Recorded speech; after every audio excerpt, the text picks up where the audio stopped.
Are you a mom potty training and wishing you didn't have to go through this? What are some tips for potty training neurodivergent children?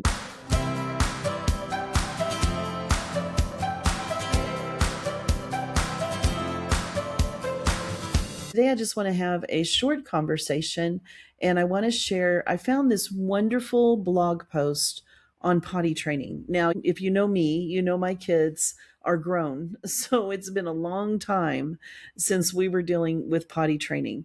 But with my neurodivergent children, that was a huge issue over the years trying to potty train them. In fact, one of my children, and I won't tell you who because that child would never forgive me, told me that he was not going to potty train until he was 7. And I told him then he was going to have to start changing his own diapers.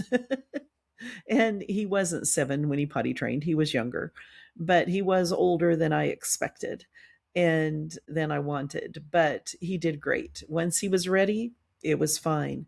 And that was one of the main points I saw on this mama's blog is she waited till her sons were ready. And with all 4 of my children, they let me know when they were ready. My daughter potty trained, but then when her brother was born, she reverted back for a short time. And then she went back to being fine. She was potty trained.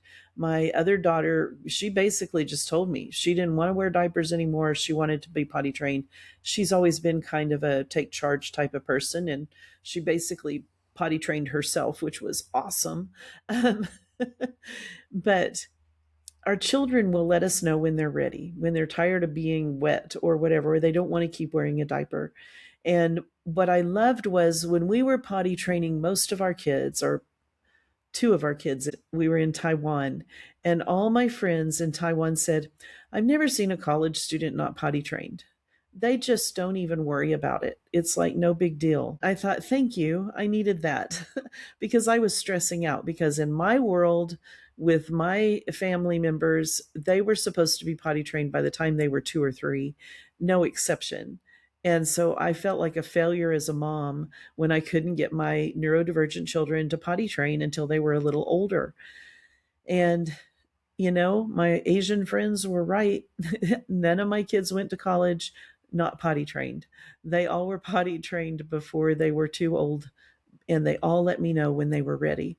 So I just want to share with you quickly, and I will put this link in my show notes because it's just such a great article about potty training. And I love this mom. She calls it potty torture training, but she crosses through the torture. But it isn't for the weak of heart. It is one of the harder things that we do as a parent, and especially when we're dealing with birth defects, neurodivergent children, or other sensory issues. It can be really, really challenging.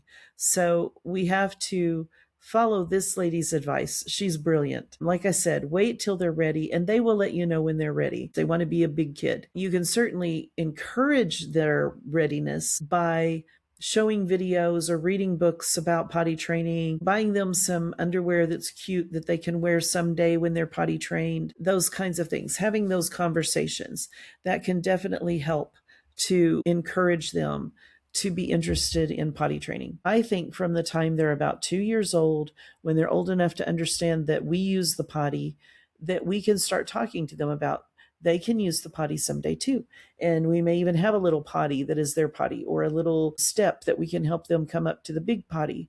And it get them excited about it. I've had friends who used Cheerios with their little boys, and they got to shoot the Cheerios in the potty when they went pee. And so whatever works, use it. It's a good thing.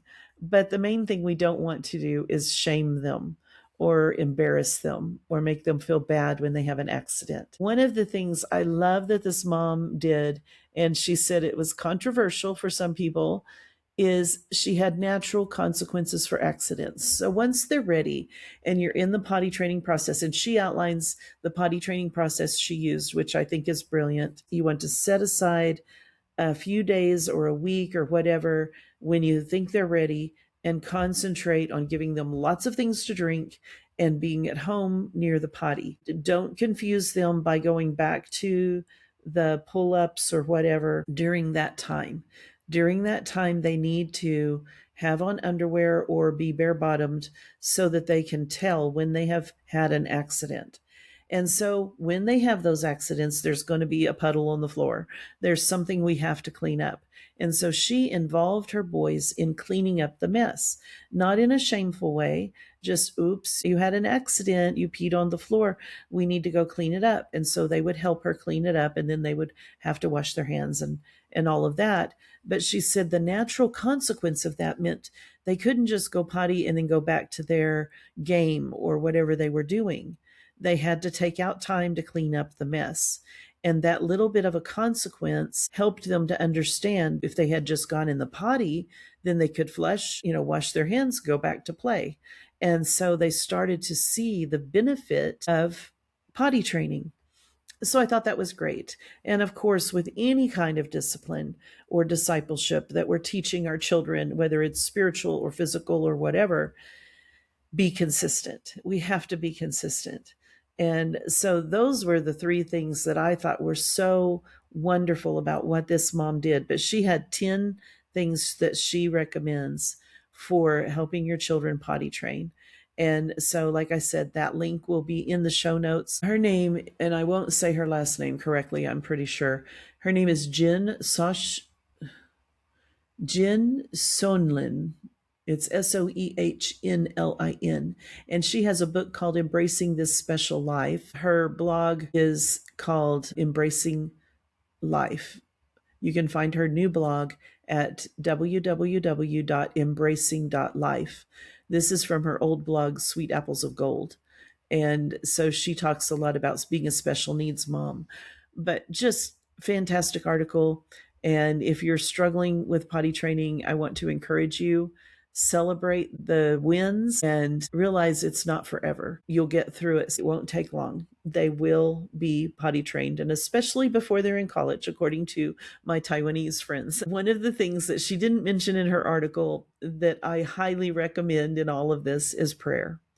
And that may seem silly, but there is nothing silly. When it comes to prayer, we can talk to God about anything and everything. And potty training is not for the faint of heart. It is a hard challenge. And praying about it, praying for wisdom, praying to know when our children are ready, praying for our patience, for our understanding, and for having an even temper when we're trying to help them help us clean up a mess and have those natural consequences without shame.